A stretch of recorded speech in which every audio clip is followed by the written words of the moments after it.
The presenting sponsor for OnEducation is Schoology. Schoology is not only the best learning management system, it's also a community of lifelong learners. Join OnEducation at the Schoology Next Conference July 16th through 18th in San Diego, California. This is a chance to immerse yourself in hands-on workshops, advanced product training sessions, and best practice presentations. If you want to learn more about Schoology and how they can help you advance what's possible, visit Schoology.com. I tell you, I'm transitioning to summer vacation in my head, that's for sure.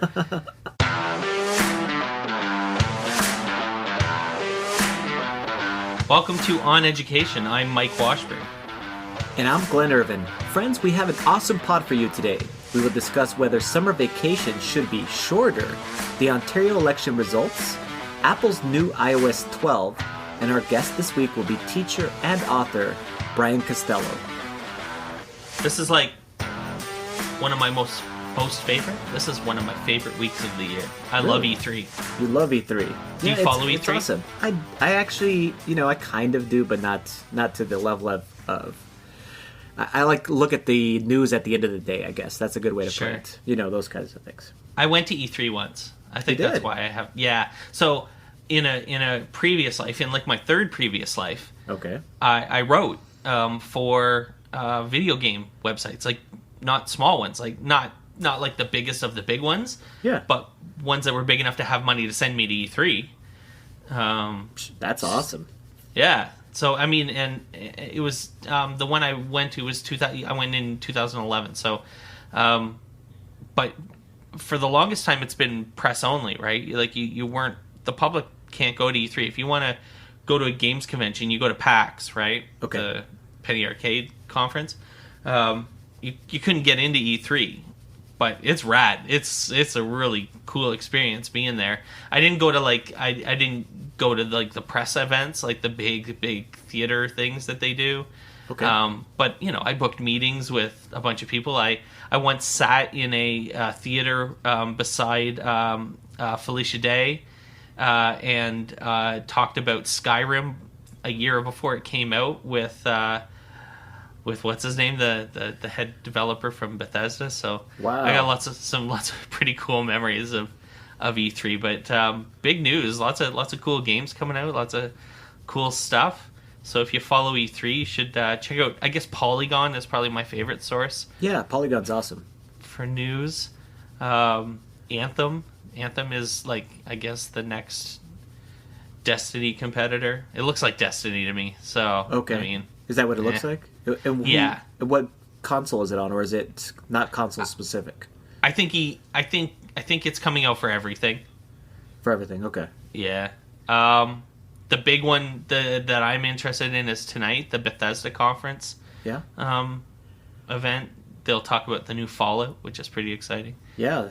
That looks amazing as always. Their games are ridiculous. Bethesda. Absolutely. Kingdom Hearts 3 got a release date today. That just happened, literally 10 minutes ago. They announced the release date for Kingdom. So if you're a Kingdom Hearts fan, which, everyone should be a Kingdom Hearts fan, January 25th, 2019, my wife, who I haven't told this news to yet, will be happy to hear it. I'm going to actually keep it a secret and let her listen to it on the podcast. Oh, that's a good idea. Be like, did you listen to the podcast yet? I got some news for you, but it's on the podcast. We've embedded Cheryl, it. Kingdom Hearts 3, January 25th. Book it.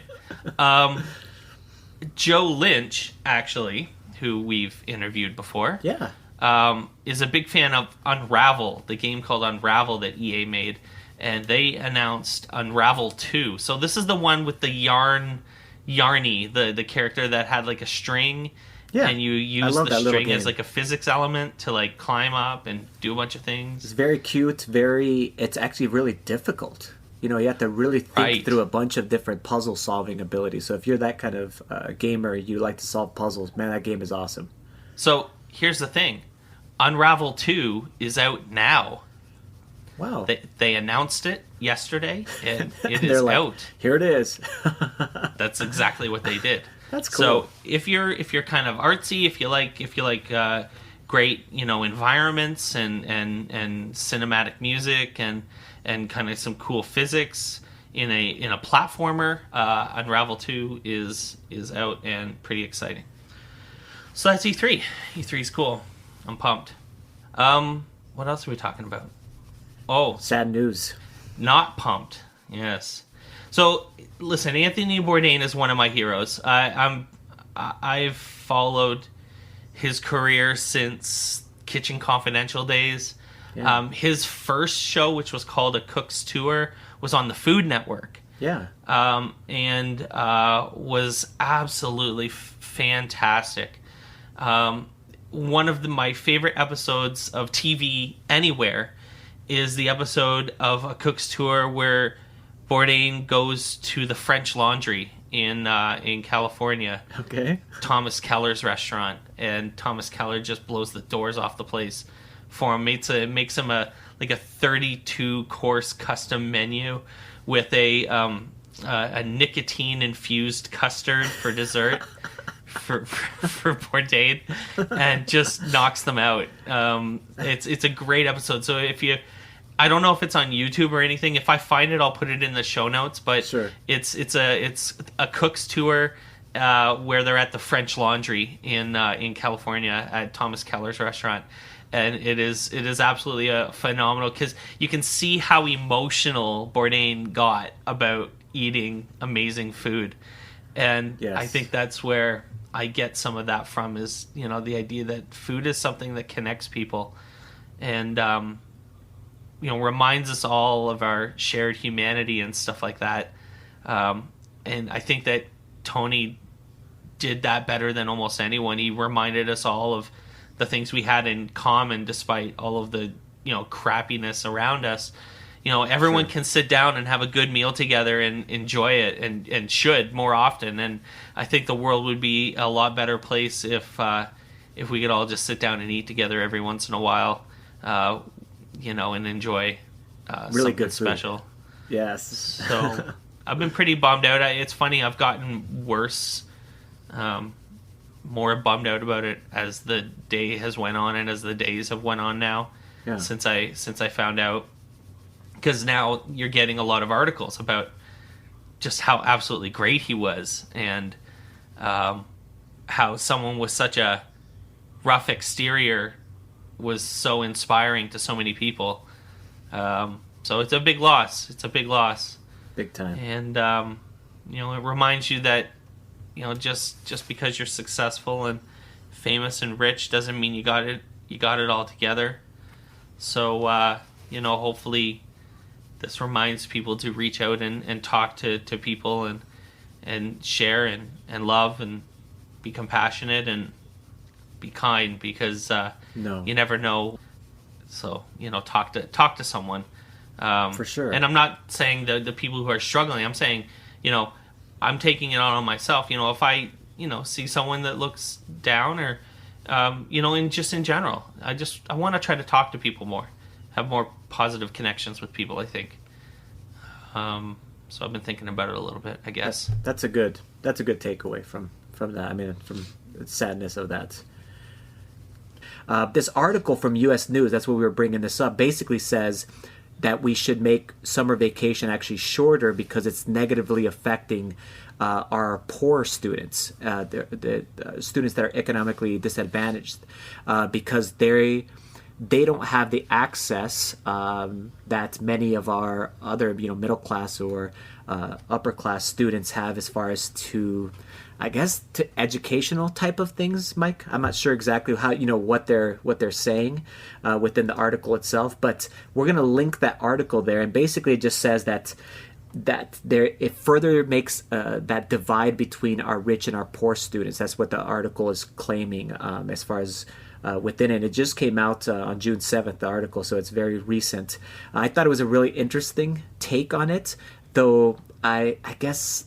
And really the article went in a multitude of ways. One of the things that it said was many of our poor students eat breakfast and lunch at school, and right. they may that may be their two main meals of the day that they're guaranteed, and they know that each day they're going to get those meals. And then the summertime comes around and those things are in flux again. Do you know what I mean? So I could see that, but I didn't know how that had to do with whether or not they would perform as well the following year. You know what I mean? So basically this article is saying summer vacation comes around, you actually as a student will lose all kinds of information, and the whole first month of school, your teachers have to review everything, right. Which I have a hard time with that, but maybe there is data that supports that. What do you think? Well, I mean, so it's also talking about parents that spend money on like outside stuff like camps and stuff like that, which, goes without saying is something that people who have more money can afford to do and people with less couldn't. So it makes sense. And so they're speaking to that also in the sense that it keeps kids engaged. Like it keeps their minds on, like they're going still. So they're constantly, still using their minds and thinking about things. And so they come back to school still in that sort of mode. Even if it's a little bit different, it doesn't necessarily have to be academic. You don't have to take your kid to a math camp. Sure. You can take them to a robotics camp or a Minecraft camp, which are popular now. Yeah. But it's still keeping students' heads kind of going and thinking. And so what you have is students who don't have the money for that, are spending most of their time, and I'm not saying I have a problem with this, are spending their time just doing other things like just playing or watching TV or whatever. I actually, it's funny because I read an article recently that talked about parents that ask whether teachers are preparing like packets for them for the summer. Horrible. And it's like, no, go for a walk with your kid. Teach them about the trees and the leaves and, spend time with your children. Make connections. Not making them do math on a worksheet. So they can, it's ridiculous. So, 3 months is a long time. It's a long time to be off. There's definitely a stronger argument for the year being shorter than this, maybe. Certainly competing against other nations in terms of, the global market and stuff like that. Shorter school year nations don't compete as well as nations that have, schooling all the time. So there's a an economics argument to the negativity of having a longer summer holiday in a shorter school year. So there is interesting arguments to be had. So it's definitely worth conversation. I like my summer. I like we're going to be busy this summer, man, and we're doing a lot of cool stuff. And and I was just going to say, I'm happy that my kids have the summer off, and I don't try to force them into more learning. Though I see my kids laying around and they are reading their books that they are passionate about reading. Do they play a little bit more video games than they would in the normal things? Yes. Of course they would. Do they play outside more than they would during the school year? Well, especially in Minnesota, that's an absolute yes. You know what I mean? Mm-hmm. That's you too. In Canada, you're going to have that opportunity to be able to get outside. So being able to get away from the classroom life, the school life, I think that's a great thing. And then my kids then get a sparkle in their eye about school coming up. Instead of it being like a dread, they're like, hey, we get to go back there, and my friends, and we get to do, that social part that they missed, as far as that and those connections. They're ready to go back. And I think that same thing happens with us. You know what I mean? As teachers, we get that inkling. We're like, yes, we're ready to go back. We're passionate. We're like, we have some cool ideas. We're ready to implement, and so on. 100%. We bought Isaac a Wacom tablet, a drawing tablet. Yeah. For his birthday, and if you don't think that's learning, then we got to have a conversation, because he's going to be doing a lot of art, a lot of drawing, and using Photoshop and stuff like that this summer. And I'm excited. Let me know how those are too, because they're historically amazing. They're the leader in terms of quality, right? So we're excited to see what he does with it. He's excited about it. He loves to draw. He's a very good artist for his age, and we're looking forward to it. So no definitive answer on whether the school week should be shorter from us or not, I guess. No. But certainly do what you can with it, and have some fun too, because that's important. When we come back, we're going to recap the results from the Ontario election, share some awesome resources for elections that might inspire you to bring politics and elections into the classroom, and have a conversation again about arming teachers. The end of the school year is finally here, and we have an awesome professional development opportunity. Badge Summit 2018 is happening at Columbia College on June 23rd in Chicago, Illinois. We have 3 tickets to give away. If you're listening to this ad and want a chance to win a free ticket, all you need to do is follow us on Twitter @OnEducationPod. Go to iTunes and give us a rating and a review. Just send us a DM with the screenshot on Twitter. For more information, go to badgesummit.weebly.com. Okay, welcome back. Well, there was an election, Glenn. Oh, I know. You're going to tell us about it. Well, yes. So there was an election. The NDP did not win. There was some interesting data coming out of the polling in the last week or so that talked a lot about the distribution of votes. This is very much a familiar argument to the Electoral College / popular vote issue that faced Democrats.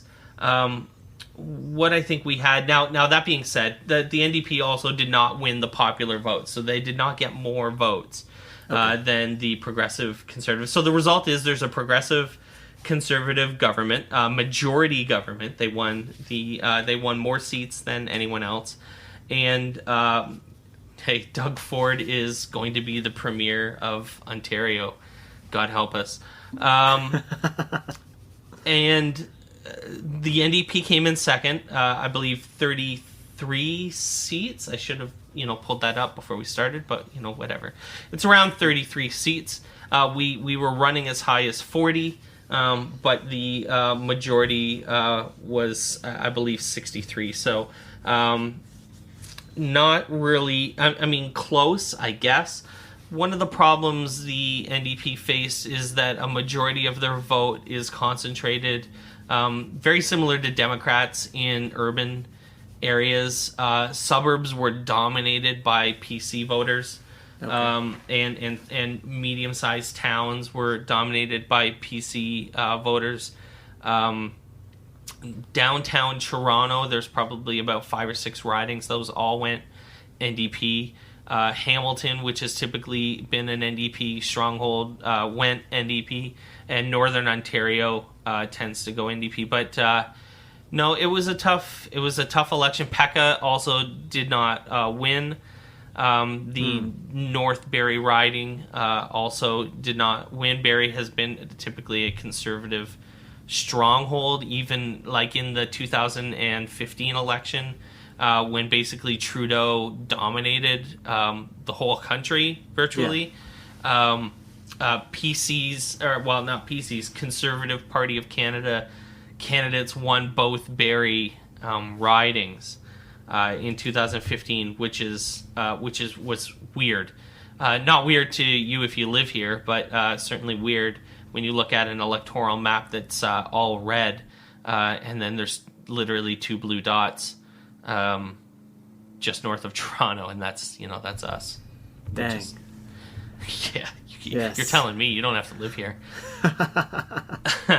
So, but listen, it was an awesome experience. It was an awesome fight. Pekka was a fantastic candidate. We raised more money than we've ever raised in Barrie, which again is a historically conservative riding. We got more votes, I think, than we've ever gotten. And he, did super well, and I couldn't be prouder. Unfortunately, I'm the only guy with work left to do because I'm the money guy. Oh, so yeah. now I get to write checks and pay bills and do the audit. Sure. Which is terrible, but I was happy to be part of it as much as I was, and I think that as far as how this relates to education, I think the problem that we're going to face is that Doug Ford is not going to find as many budget shortfalls and inconsistencies as he thinks he's going to find. And so, when he says we're going to pay for all of the things that I say we're going to pay for by finding ways to cut inefficiencies in the system, and he frames that as respecting the taxpayers, but the problem is that I don't think he's going to find as much as he thinks there is. So then he's going to fall back on cutting what conservatives typically cut, which is social programs and social services and public service. Mm-hmm. And so that's, teachers, education. Teachers and doctors and hospitals and nurses and mental health. And we're really worried about that. That's it's not. This isn't a union thing. This is, this is people taking care of people, and that's typically what Canadians have been the most proud about doing. And we're a little nervous here. We'll see what happens. You came across this thing about Federal School Safety Commission. I want you to go ahead and give us a rundown on that. Yeah. So there was a meeting the first meeting, I think, of the Federal School Safety Commission, and I put in our notes that DeVos didn't attend the meeting, of course. Why would she? Why? She was in Europe gathering ammo for why public schools don't work, supposedly. And basically the takeaways from the meeting are, number one, that we shouldn't arm teachers. So giving a teacher a weapon is not a solution. And it could cause, as we've talked about, so many problems that come along with that. And then number two, that we should properly fund mental health services in schools. Many schools don't have school counselors. Many schools here don't have our social worker that actually works within the school and then plays that liaison ability between social services and social work inside the school, to be able to go ahead and give those proper services to our students that need it the most. And all of these students obviously had mental health issues, and being able to go ahead and address those things very early on and give them ability to be able to go ahead and do something, early on, there's at least that's a solution. But arming teachers was, of course, on the top of the list. It said that shouldn't even be considered for a multitude of reasons, which is what we've been talking about here anyway, too. Right. Oh, of course. Funding mental health seems like a no-brainer, doesn't it? Funding mental health should be something that we do, like you just described. As far as in Canada, we envy you guys' social care. It's just your program as far as healthcare. But one of the things that we even lag further behind in the United States is the properly funding mental health and the ability for people to be able to seek that out and to be able to get it in a reasonable amount of time. So right. It's such an important topic that a lot of people do. It's kind of like the taboo topic that it shouldn't be taboo. Mental health is one of the things that we all need, and it should be part of again, it's a cultural kind of thing. We should accept that's an okay thing to go ahead and talk to mental health professionals about all kinds of things to make sure that they can address things like depression that we talked about, as far as Anthony Bourdain, or these kids that have they need to talk to professionals and be able to go ahead and have some develop some coping skills because they have rough lives. Absolutely. It seems so obvious to me. I'm running out of words for stuff like this because it just seems like it's a no-brainer. Like, why is this even up for debate? Is this really something we're going to argue about? That there should be more funding for mental health and education? Yeah. And that teachers shouldn't have guns? It's just, I mean... Yeah. Boy, oh boy. It seems ridiculous, but Yeah, it's the middle of the argument. It's crazy that's where it's at. Absolutely wild. So, yeah, that's all we have for policy and politics. When we come back, we'll chat about something a little bit more light. The Worldwide Developers Conference is just wrapping up, and the keynote happened this week, and we'll talk about what that might mean for educators. OnEducation is brought to you by Audible. And Audible wants to give you guys a free audiobook download. Free, Glenn. Free. Free. We love free. Free's the best price. So if you go to audibletrial.com/oneducation, that's audibletrial.com/oneducation, and sign up for a trial, you can get a free audiobook on us. Yes, you should go do that right now. That would be amazing.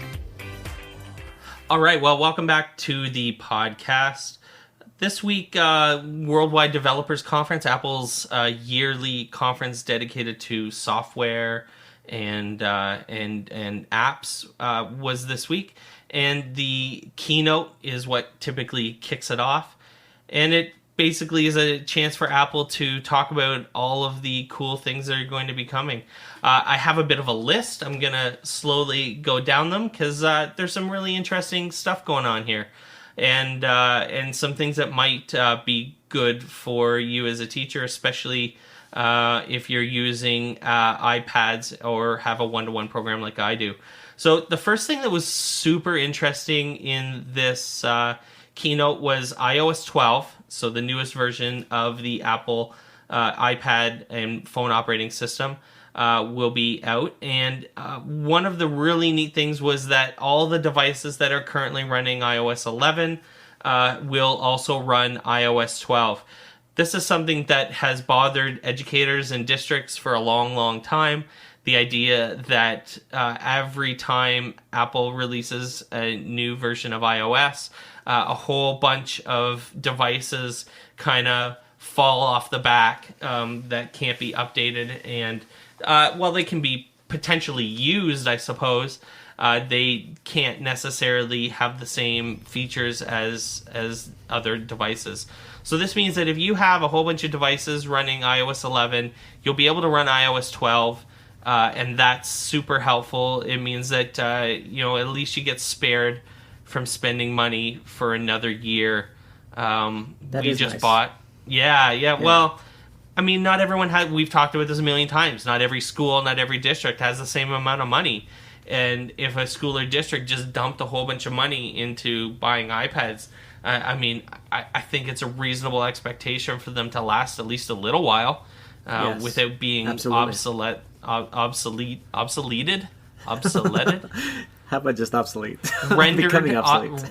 Rendered obsolete by Apple. I am a... Yes. I love it. I'm a lyrical gangster. The new... a new app. So I actually... Out of all the things, it's crazy the things I get excited about, I guess. But, one of the things I got geeked up the most about was this measuring app, this AR measuring app. So, New app, I think it's just called Measure, which is very typically Apple. And you turn it on, and you can hold your iPad up to anything. They had a suitcase in the example they did at the keynote. And you can measure things in AR. So you start in the corner, you press on the screen, it creates a measuring point, and then you move your iPad down to the other corner and touch your iPad, and it creates a line, and it shows you how long that line is. And then if you add on more lines, you can measure the volume of the That's suitcase, awesome. Or whatever. It was pretty cool, and I have to say that you could use this in so many applications. I in my other previous life, I was in industrial sales, and I can't tell you how many times I could have used an app like this to measure a length of pipe or a length of wire mesh or something like that. If I was looking to quote someone something, there's so many industrial salespeople or people who have to measure things for their jobs constantly. construction workers and stuff like that are going to be using their phones, because it's going to potentially even, it would be awesome if it saved measurements in the background, or like took a picture of it with the measurements on it. Yes. There would be some pretty rad applications for school and for work in this, and I got really geeked up about a measuring app. I was like, what? This is awesome. And I tell you, it was one of those things that, we haven't been like crazy excited about AR. I love AR and I think it's neat, but we haven't like went nuts about it. In one of our very first podcast, I think it was, yes, was about the Apple Education event, and we spent some time talking about AR. And I'll tell you that this is one of those ways where you could actually get people using AR all the time, potentially. Yes. You'll have whole math units in, especially the younger grades, dedicated to measuring things. And imagine being able to go outside with your iPad and do like scavenger hunts where you take an iPad around and the teacher says, go measure the length of the crossbar of the monkey bars. Yes. What measurement is that? Right? You could do whole like assignments outside measuring things. It'd be the best. I got so excited thinking about some of the cool things you could do. Just measuring things with an iPad. Who would have thought? How come this wasn't happening before? I mean, know. Maybe it That's was. what I was thinking too. Yes. That guy, the guy the person, the group that made the measuring app for AR that already exists that no one knows about, is really angry right now because I'm talking about it being the best thing ever, and he's like, we have that already. It's been out 10 years. Sorry, man. It sucks. It's typical Apple, right? To steal someone else's idea and just, revamp the idea. It's called exactly. Measure for iPad. Anyways, that was cool. The Lego. Did you watch any of this at all, I guess? I did not. But I read the show notes here, and this next section looks very, very interesting. So I gotta find it on YouTube or something like that and see if I can link it in the show notes, because certainly what Lego's about to do with AR is absolutely mind-blowing. And again, something with some pretty cool potential. There's going to be AR sets that can be activated, triggered by the complete set once you build it. And you hold your iPad up to it with this Lego app, and it will like form a scene around a living scene of activity and animation around the one Lego piece that you built. Okay. So in this case, there was like a building, and when you activated the app, it created like a little neighborhood around the building with other buildings and cars and people walking on the street, and you could see it all in your iPad, but obviously none of it was actually there.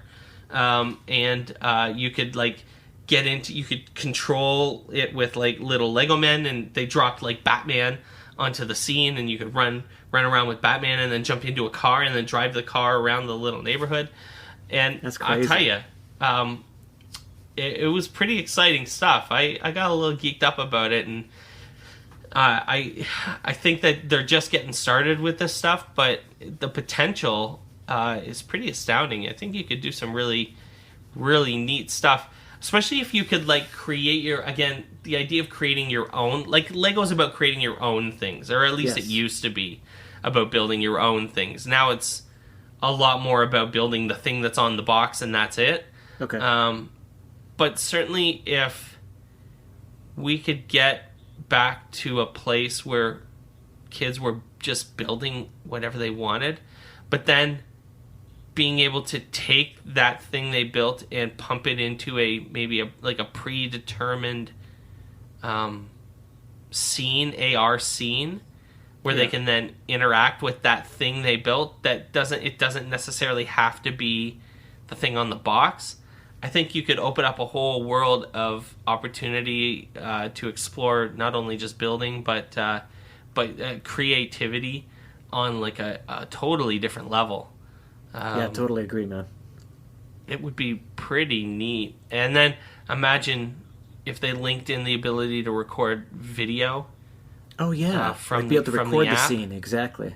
Right, and then you could get kids building scenes with Lego and then creating videos with narrative and stuff in them from their AR. I mean, just my mind goes crazy thinking about how you could use this stuff in school.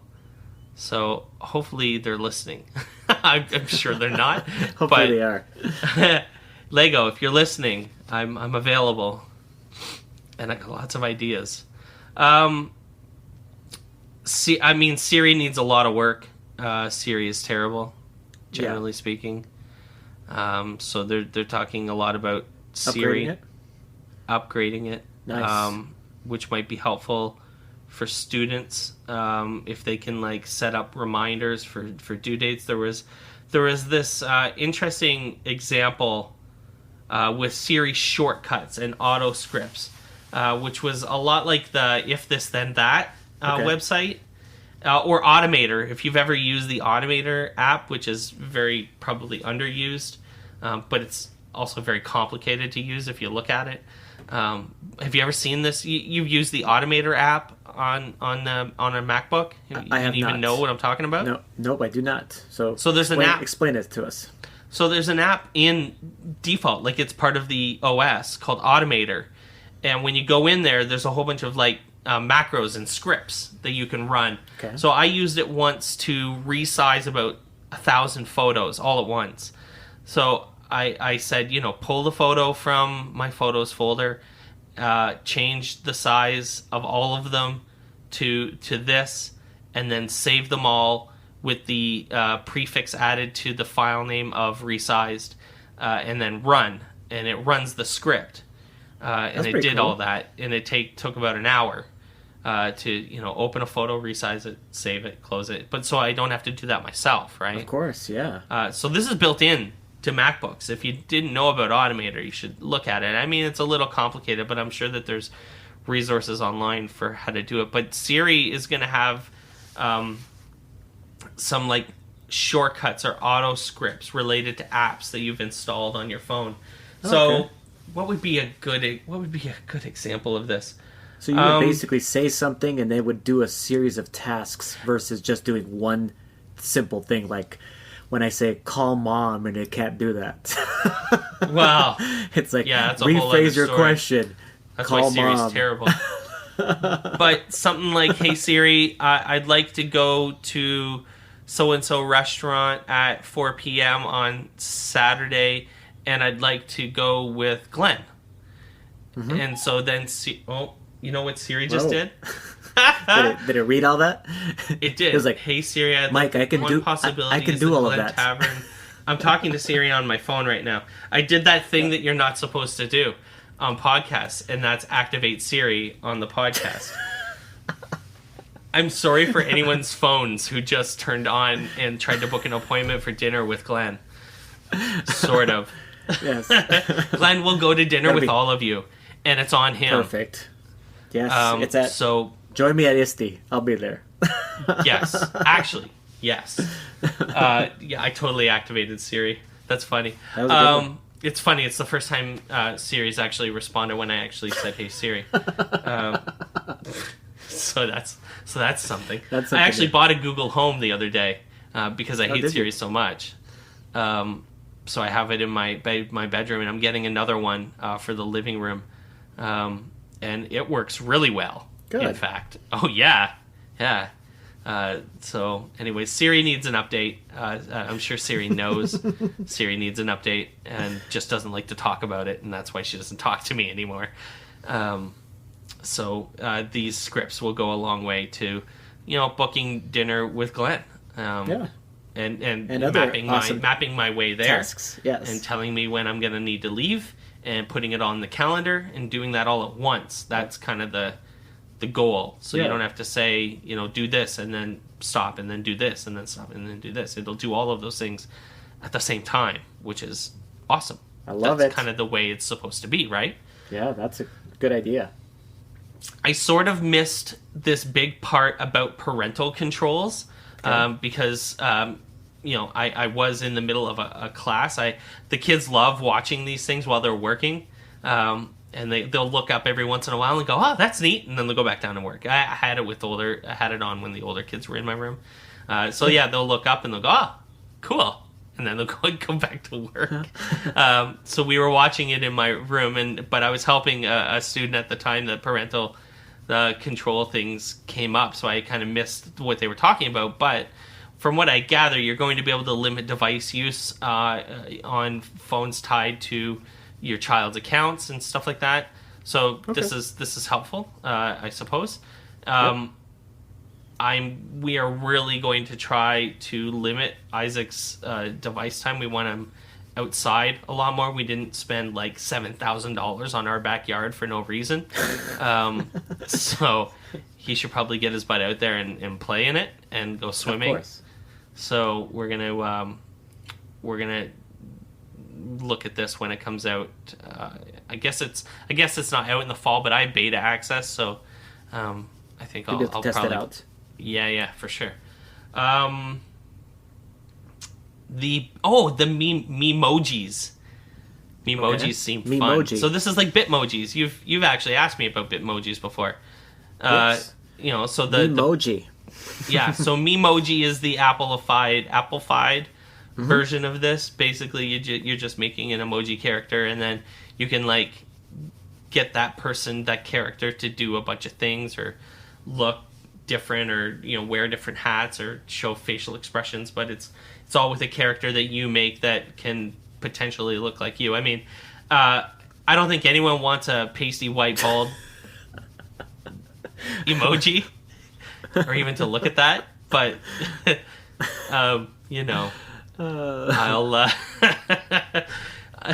I'll make one from the chest up or whatever, and people will be fine with that, I suppose. So Memojis are cool, and group FaceTime. Yes. Finally a competitor to Skype or Google Hangouts. Yeah, this is about time.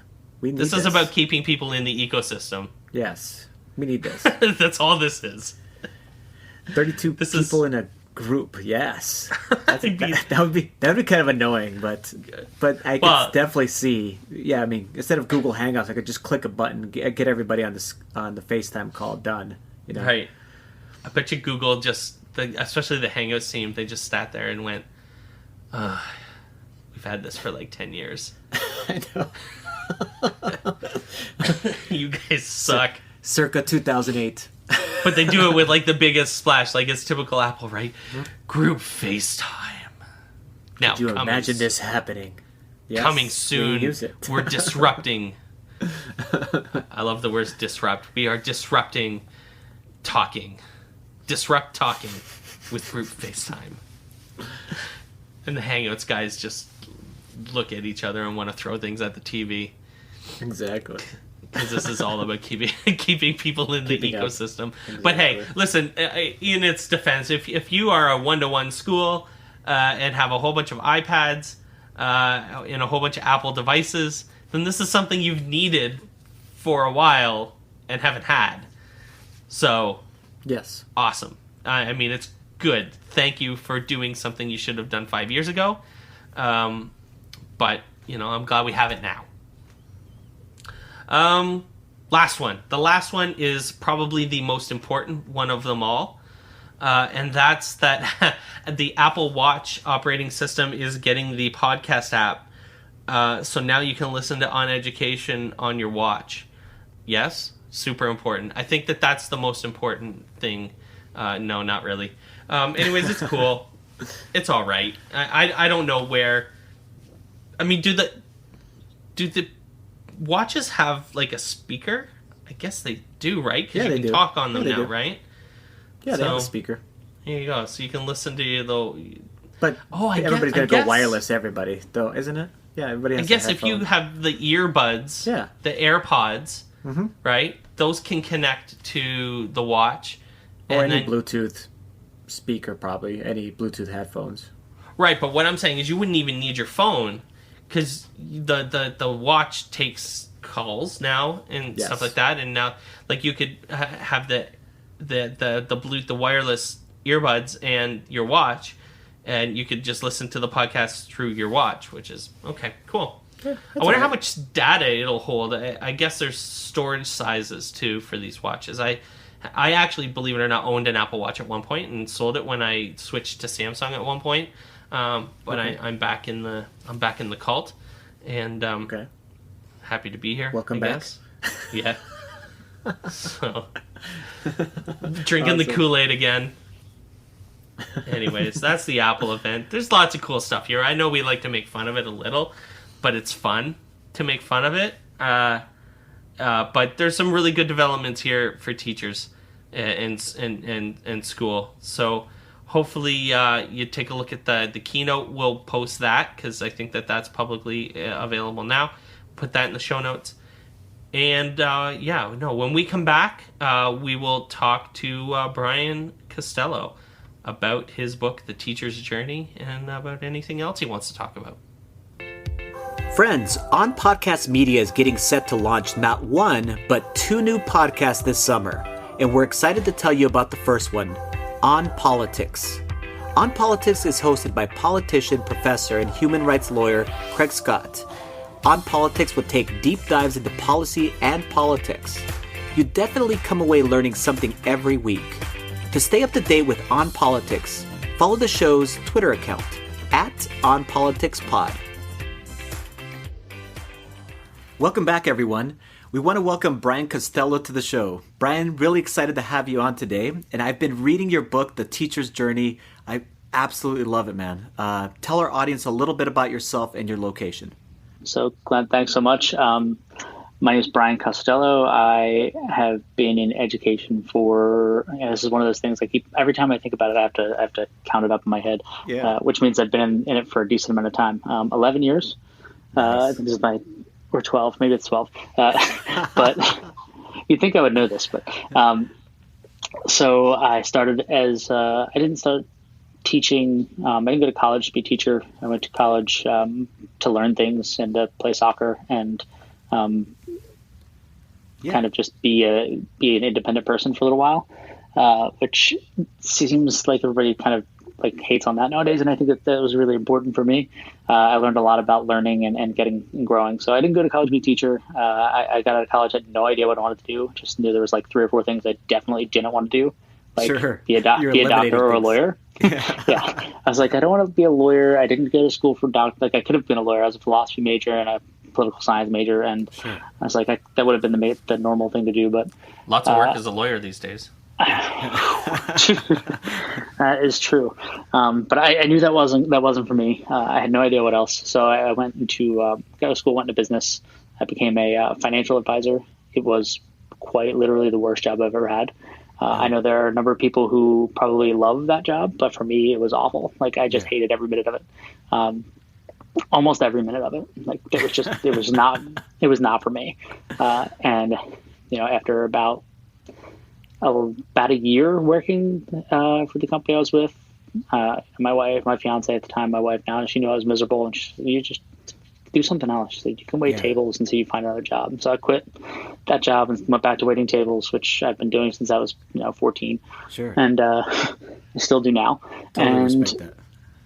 It's it's part of growing up where I live. I live in southern New Jersey, right by the beach, and it's part of it's part of the culture around here. So if you grow up around here, you work. Most people work at restaurants or at service related industries. I think it builds a lot of character too, so it's good. Absolutely. Then I went. She goes, "You really like kids. You should try subbing." So I called up my mom, who's a teacher, and she talked to her superintendent, and he got me a job as a building sub. So that's kind of how I got started in school. And the first day, I write the stories in the book. It's also a story I tell a lot of times. So I walked in the building, and they're like, "So you're going to direct traffic, help kids get to their classrooms?" I said, "I've only been here for 30 seconds. I don't even know where I'm going." Exactly. So I just stood in the hallway. I'm like, "Go that way." And these kids are crying because they're lost and they're first time in this school and they're little and I'm just like, go that way, find the teachers down there. They'll tell you their names. They'll help you. And then from there, I unpacked boxes of books and delivered them to classrooms. And before I left there that day, I knew I wanted to be a teacher. Like, that was it. That was what I had to do. So wow. Since then, I've worked in just about every job in a school district except for administration, and I've helped out with the custodial staff, I've helped out with the cafeteria staff, I've been a sub, I've been an aide, I've been a one-on-one, I've been a kindergarten, first and second grade teacher. I currently teach 7th and 8th grade digital innovations, and awesome. I'll be moving to robotics next year. That is awesome. So I was reading your book, and I immediately connected with this statement. I'm going to quote you here, and it says, "During all the ups and downs throughout my career, the most important catalyst for my success has been people." And like many of us, you've gone to Twitter to connect with other educators who, as you put in your book, who are different, than maybe the person just your colleagues that you work with, and you wanted to push the status quo. So for teachers that don't use Twitter to connect with and share and learn from other educators, why is this so important?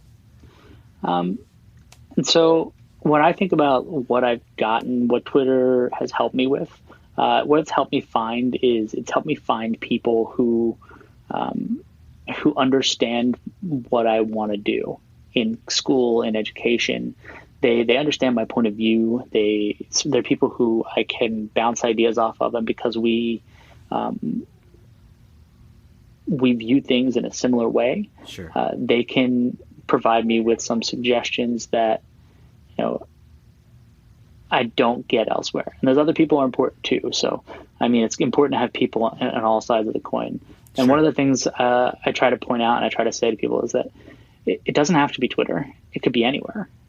Wherever it is that you can find good people to help you grow, to help you reflect, to help be in your corner, to find those good people to have. If you find them on Facebook or Pinterest or Google Plus or wherever you find them, find good people somewhere. Find them in your building, find them in your town, but find people outside of that too, because if you don't, you're really limiting yourself. And it was very isolating for me as a new teacher not to have people who had thought about teaching and learning the way that I thought about teaching and learning. Yes. And connected with that, in the book you discuss the vital importance of mentoring in education. And there's a quote here that you have. It says, "The education profession does not do a good enough job of creating and supporting the next generation of educators." So can you tell us about the importance of, I think a bulk of your book is about coaching and mentoring. Yeah. So when I get into, and how I kind of get into coaching and mentoring is this idea of giving back, right? So, and it comes back around to that point of people and finding people and what people have given me. So throughout my career, people have made it possible for me to do the things that I've been able to do. They've given me opportunities and advice and guidance and mentored and everything else. And so I see mentoring and coaching as a way for us to give back and help develop the next generation of educators. When I look at what we do in education on the whole and in general, when I talk to teachers, I've done a lot of talking to teachers about what mentoring looks like in their school district. And there are some school districts that do it very well.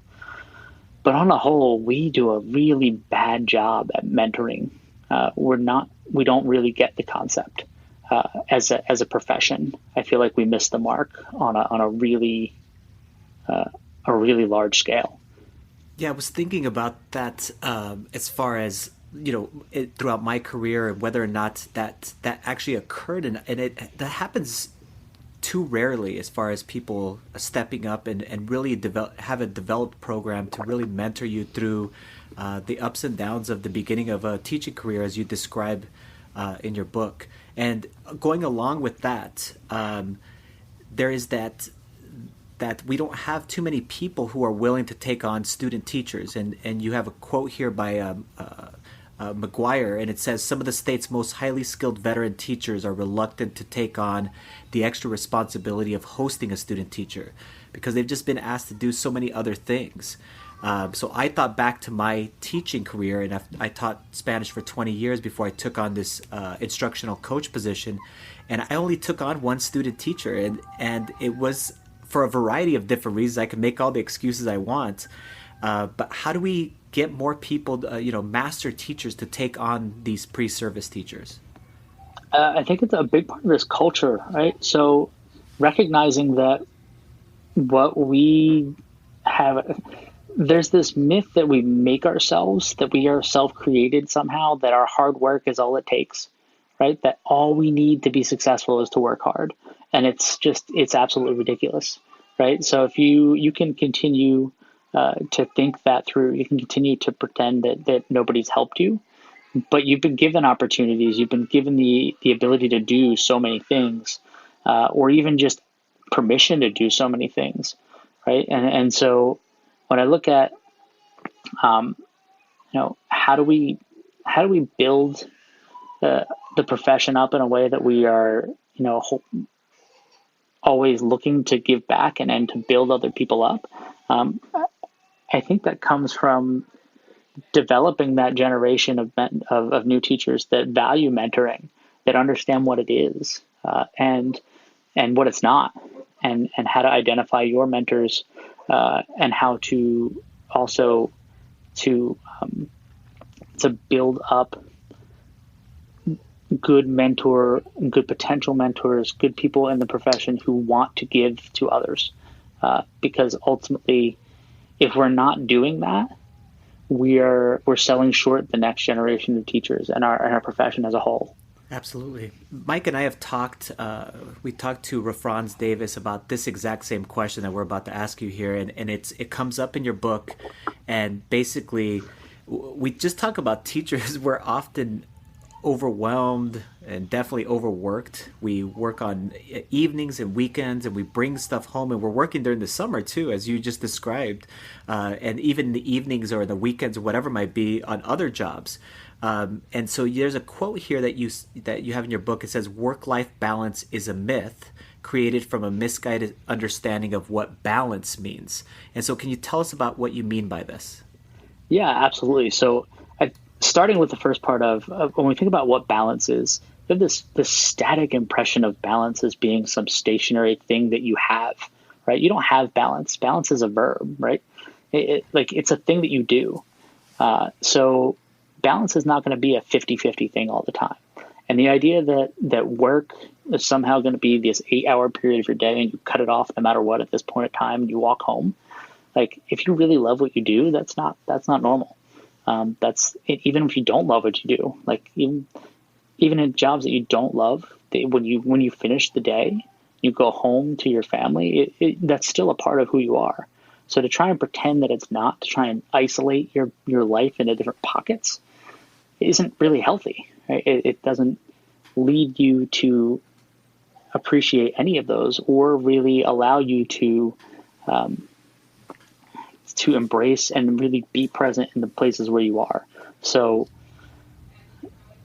when I talk about balance, I'm talking about not, some static moment in time, some snapshot where magically my life has been 50-50 today and I spent half my day with my family and half my day at work. No, that's not it. That doesn't work. That's not a thing, right? Balance is about being present where you are, about planning, about thinking about what you need, and where you need to spend the most time.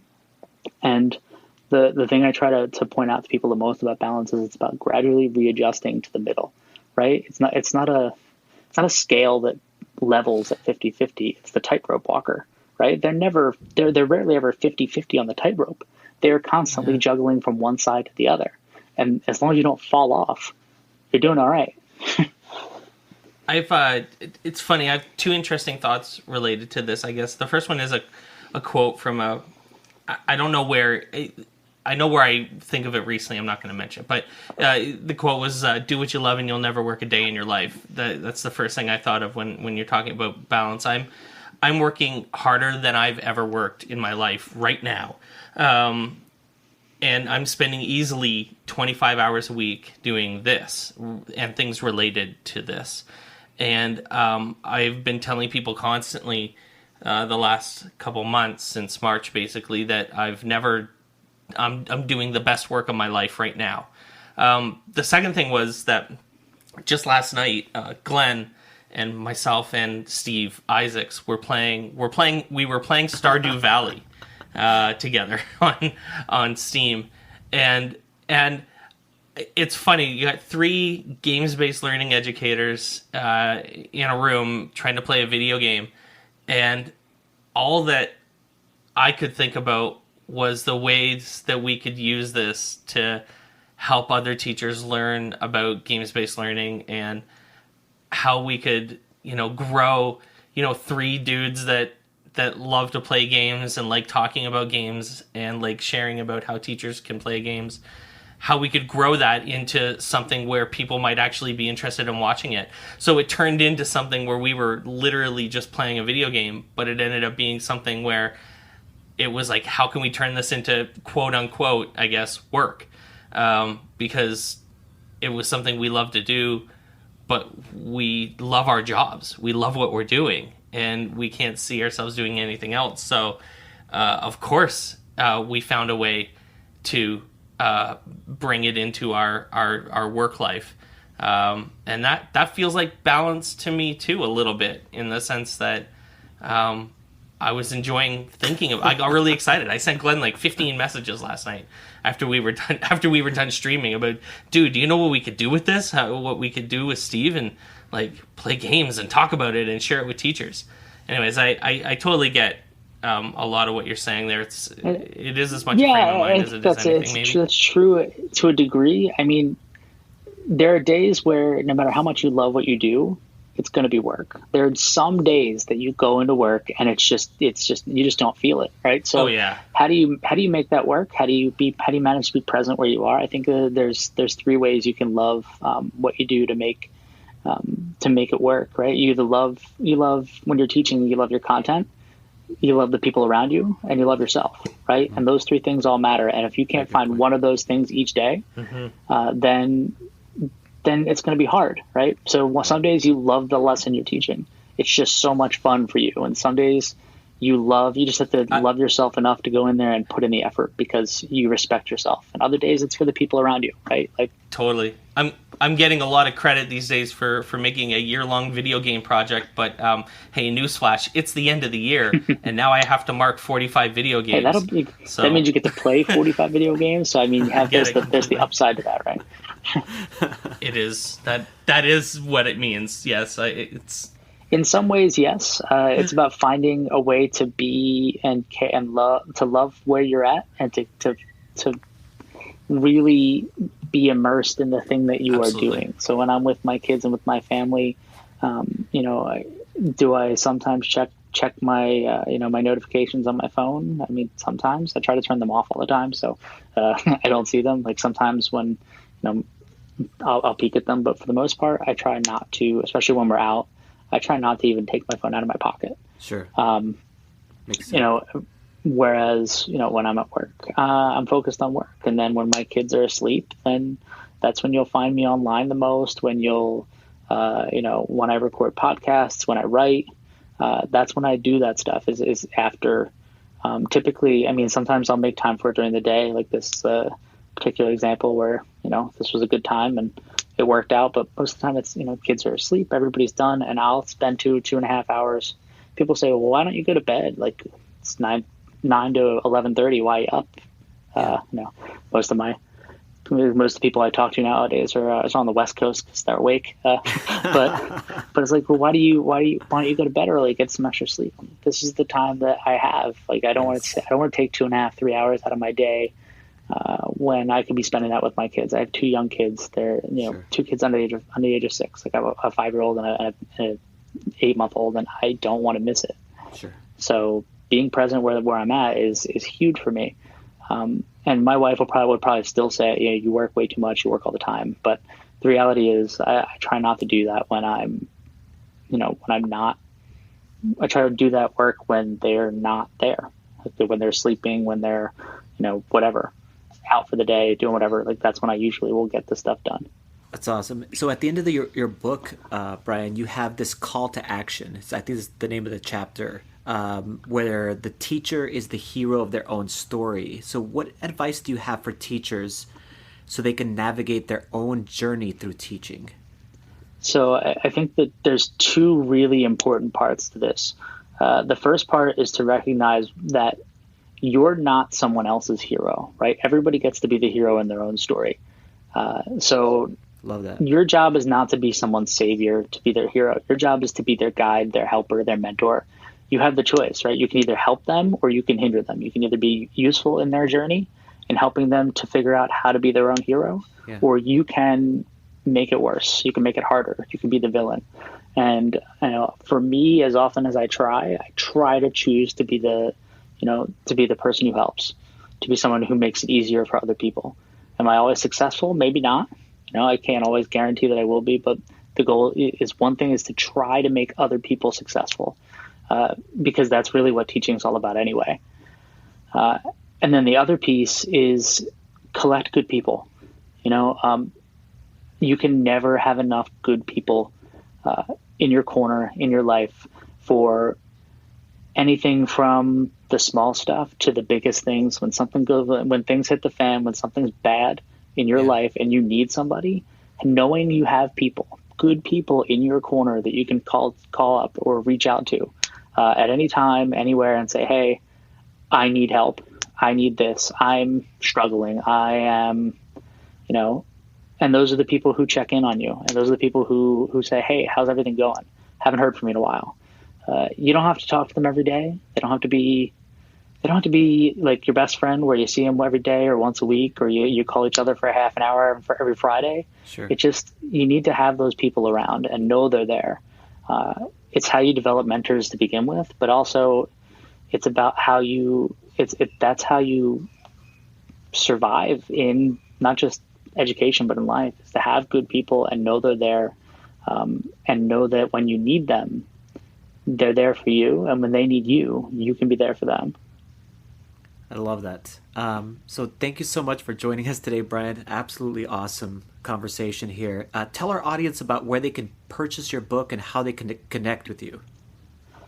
So The Teacher's Journey is available on Amazon, and I imagine everywhere else books are sold. I don't know if people buy books anywhere else, but it is available in other places. It's got a paperback and ebook. I sign iPads, so if you buy the ebook version, I will etch my name right in the back of it, and you can check. You can find out more about The Teacher's Journey at CostelloCorner.com, where I keep information about the podcast, my blog, the book, my two children's books, the Will McGill series, awesome. And all of my educational training materials are available on there. And last but not least, the Global Audience Project, which this summer will be going through a major revamp. I'm going to just take a look at what I do with it and turn it on its head and basically find a new way to use that space to amplify projects that kids are doing and share them with the world. That's fantastic. We'll make sure we put all of that information in the show notes. Awesome. Thanks so much again, Brian, for joining us today. Awesome conversation. Thank you very much for having me. OnEducation is an on-podcast media production. My name is Mike Washburn. My co-host is Glen Irvin. You can get in touch with us or ask us questions to answer on air by visiting our website, oneducationpodcast.com. You can tweet us at OnEducationPod. Glen is at Irv Spanish on Twitter. I can be found on Twitter at Mr. Washburn. Our sound engineer is Jake Codeweiss. He's on Twitter at JK Radio. You can find us on Facebook by visiting facebook.com/oneducationpod. If you're enjoying the show and think others would too, we would be honored if you shared it with them. Please leave us a rating or review in Apple Podcasts or the Google Play Store. When you leave a rating, it gives our rankings a boost. This helps others discover the show. We want to thank our presenting sponsor, Schoology, for supporting us. Check out Schoology.com to learn how they can help you advance what's possible. Thanks as always for listening. Stay awesome. See you soon.